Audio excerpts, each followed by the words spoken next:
30 years ago, America was a different place, a different nation. Yet there was a struggle and a battle that was going on.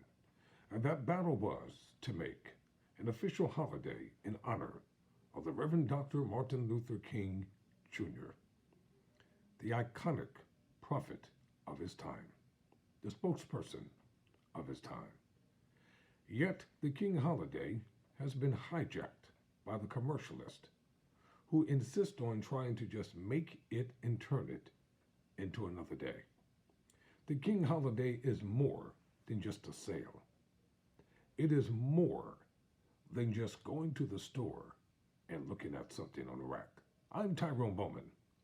This is Tyrone Bowman Tonight. And tonight I'm going to talk about one particular state that was a holdout in making the King holiday become official, and that was Arizona.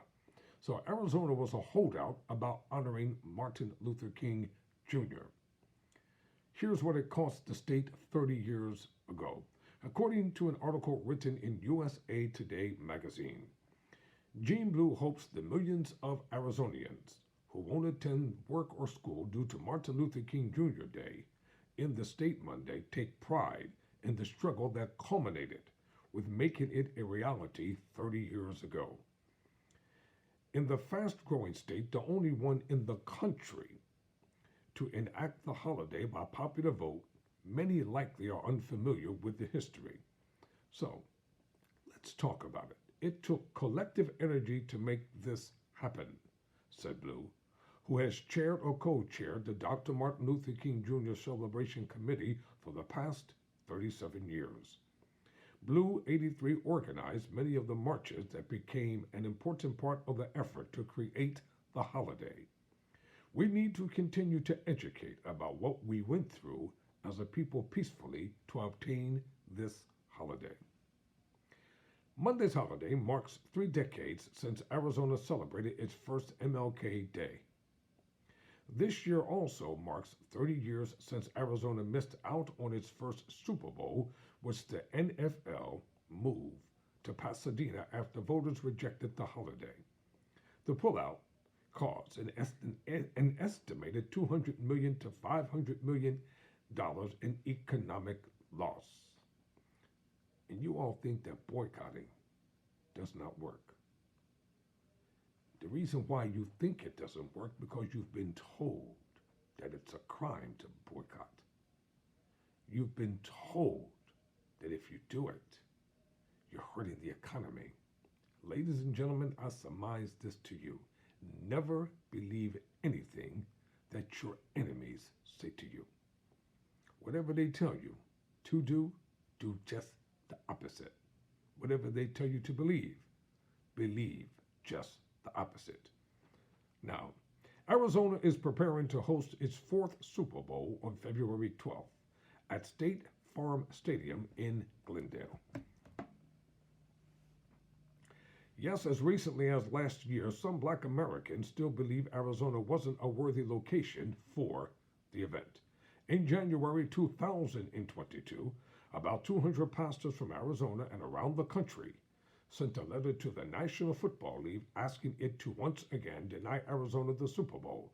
This time, the letter outlined the main problem was election bills the state legislature passed in 2021 that harmed minority and low-income voters. The pastors also were angry with Senator Christine Siena, independent from Arizona, for voting against the Freedom to Vote, John R. Lewis Act, and the federal minimum wage. Now let me talk about Senator Christine Siena. This is the one who was elected as a Democrat. And right after the election, she decided to declare herself an independent, joining Senator Bernie Sanders, who is from Vermont. It's not the fact that she declared herself an independent. She used the Democrats to become a senator. Why does she want to become an independent an independent senator? Because she does not agree with, nor does she want to go along with proposals that are going to help black people, point blank and simple. They'll see you in the upcoming senatorial election. Let's see how well it works for you since you want to be an independent voice. Remember, the bridge that brought you over is the same bridge that will be taken from beneath you, and you will not be a senator anymore. We're not going to forgive, and we're not going to forget. This is not the time for turning the other cheek, as people have been taught. Politics is a dirty, vicious game. Understand the rules of engagement before you get involved in anything. That's why it's important to read the rules before you start playing a game. When you don't understand the rules of engagement, you don't understand how the game is to play. And life is a game. And if you don't know how to play the game of life, each time you will be a loser and not a winner. Me, I'm not a loser. I'm a winner. Doesn't have to be fast-paced. Learn about the tortoise and the hare. Now back to the article. In January, I read that, my bad. So, MLK had a major foe in the former governor, whose name was Governor Meacham. Multiple cities and towns across the U.S. began honoring the birthday of Reverend Martin Luther King Jr. soon after his assassination in 1968. Former President Ronald Reagan declared a federal holiday for the civil rights leader in 1983. It was enacted in 1986. So we thank President Reagan for declaring the federal holiday in honor of Dr. Martin Luther King Jr. State lawmakers in the 1970s, including Cloves, Campbell, Arizona's first black senator, Senator Manuelito Pina, and House Minority Leader Art Hamilton, took up the fight early, introducing bills for a holiday that found no traction among the mostly white male legislature. Arizona was not the last state to create an official paid MLK holiday, but was perhaps the most well-known of the holdouts because of the resistance of former Governor Evan Meacham. Meacham, a Republican automobile dealer who won the three-way 1986 governor's race with less than 50% of the vote, denied he was racist during his short time in office. But there's little question that he talked like one. He infamously defended a slur to describe black children and was known nationwide for his bizarre and politically incorrect comments. And stop apologizing, Democrats. Stop apologizing to these Republicans. If you're going to lead, lead. If you're going to follow, follow. I have to clean my glasses here. You can't be an apologist and be a leader at the same time. See, this is why I could never be a politician, because I will be outspoken, unbought, and unbossed. Quote, Shirley Chisholm. Yeah, I did a series about Shirley Chisholm. Check it out on my YouTube channel, Tyrone Bowman, tonight. So let's get back to the former governor of Arizona, Senator Meacham. On January 12, 1987, in one of his first actions after taking office, he rescinded a 1986 executive order by previous Governor Bruce Babbitt, a Democrat, to create the holiday after the legislature failed to pass it by one vote. Meacham's new executive order stated the legislature, not the governor, had the power to create a state holiday. Whether legally sound or not, the move outraged people across the country and led to boycotts by entertainers Stevie Wonder and Public Enemy, as well as many corporate conventions. Economists estimated that the state lost more than $200 million over the next 2 years. A little over a year later, in April 1988, the state Senate impeached Meacham on charges of misusing state funds and obstruction of justice, but he continued his fight against the holiday while out of office. Now that sounds like a racist to me. That year was also when Arizona, which had half the population it does now, landed its first NFL team, the Cardinals, who moved from St. Louis. Business leaders looked forward to seeing the state host its first Super Bowl and were told that securing the event would depend on Arizona reorganizing Martin Luther King Jr. Day as a state holiday. Republicans in the legislature, many of whom were not Meacham's fans, warmed to the idea and passed the bill in late 1989 in a special session ordered by the governor who replaced Meacham, Democrat Ross Mulford. The bill would have replaced Columbus Day with MLK Day, which angered Italian Americans. That March, Mulford and other Super Bowl advocates lobbied the NFL for 3 days during a league meeting in Orlando. Negotiations ended with the NFL choosing Arizona for the 1993 Super Bowl. Business leaders rejoiced at the news, but the chair of the NFL Super Bowl selection committee, then Philadelphia Eagles owner Norm Bowman, told the press covering the decision, "You have to get the Martin Luther King Jr. problem solved, straightened out, or you won't have the game. If the situation blows up in Arizona and there is a slur of any kind, I will personally lead the effort to rescind the Super Bowl game. How could we go there?" Meacham, his followers, and members of the Arizona American Italian Club collected enough signatures to put the new law up for approval by voters on the November 1990 ballot. "It was horrible," said Sandra Kennedy, a former longtime lawmaker and member of the Arizona Corporation Commission. "It was almost as if it was pitting one community against the other. Wow, and that is not what we were trying to do." Mulford and the legislature responded with the new law to block the vote on the Columbus Day law and create a separate holiday for MLK Day. Meacham and the holiday foes collected enough signatures to put that one on the ballot. The Italian American group supported the second law.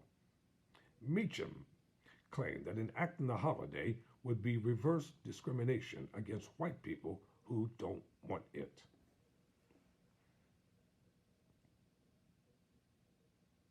Seriously? Are you serious? It's something how the revisionists of history, and they're eagerly working to try to erase so much of the carnage that they have done, trying to make it appear as if things that really happened didn't happen. Well, in actuality, they did. Tensions grew in Arizona cities as the November election grew closer. Newspaper reports at the time show with the pros and cons debated around office water coolers and in homes. By that year, Phoenix, Tucson, and several other Arizona cities were already giving their employees the day off. But some Arizonians were reportedly concerned about the price of a state holiday, which at the time would have cost $500,000 for all state employees, a pittance compared to the consequences to come. Other voters claimed they were increased or incensed at the NFL's threat. Racism, among other voters, likely was also an issue, newspapers reported at the time. Voters rejected both laws passed by the legislature, sparking a new round of boycotts. As promised, the NFL canceled the 1993 Super Bowl in Arizona, which was to be played at Sun Devil Stadium in Tempe, and moved it to the Rose Bowl in California. Bowman told the Arizona Republic in an interview Thursday that the reason was the obvious disrespect the state had shown on Martin Luther King Jr. and the fact that the NFL had a preponderance of African American players. It was the right thing to do, but I'd be less than candid if I didn't say it was painful, the Miami billionaire said. "I received death threats, and I had security after that. I went to Arizona." Reporters of the holiday were undeterred. They began collecting signatures for a new ballot initiative in 1992, but the legislature beat them to it. The new plan combined the George Washington and Abraham Lincoln holidays into one day, allowing the state to add another holiday, keeping the total number of the state holidays at 10 without extra costs. The ballot's measure received endorsements from prominent Republicans including Reagan and Fife Symington, who won the election for governor in 1990 after Mulford decided not to run. It passed overwhelmingly, 61% to 39% that November. A few weeks later, on Monday, January 18, 1993, Arizona celebrated its first official MLK Day or MLK Day holiday as a state. Thousands of people marched in Phoenix, and festivities included appearances by Stevie Wonder and Rosa Parks.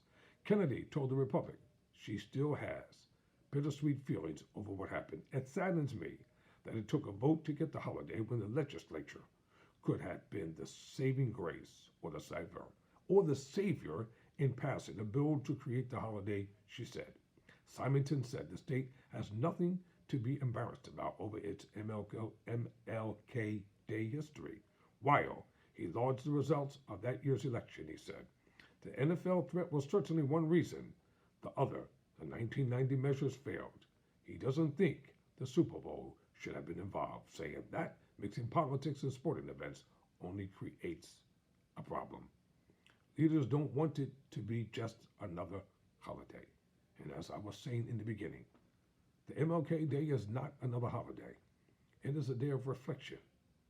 It is really a spiritual day. That's why there are prayer services all around the country at that time. And it's about initiative. It's about inventory of oneself.